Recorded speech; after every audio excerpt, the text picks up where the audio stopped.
دست بودی والله شما رو تو حالی صحبت کنم بگم چی؟ نه جسد این آقا مجید بگم آقا همه چی بگم واسم بزنم سلام مجید حالا تو خوبه ناجی آقا با خدا ما آقا دیگه حرفی برای گفتن ندارم نه یعنی الان گری افتادم مجید ما الان دارم گریه میکنم بود دیار اما دیار نمارد هی کاز اسم دیار نمارد با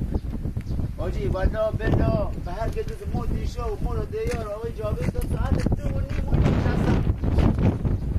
به خدا بود به جان برادری به نور به پیغمبر به قبر شهید به هر کی به خدا تو دور ما آقای جابری آقای کویدی جا بود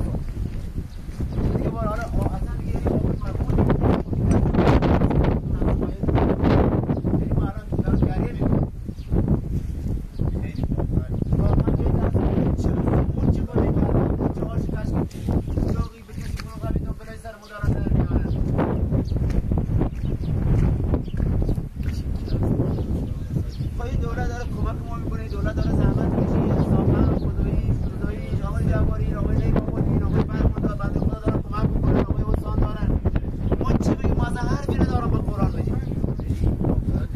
چه کنیم واقعا بیار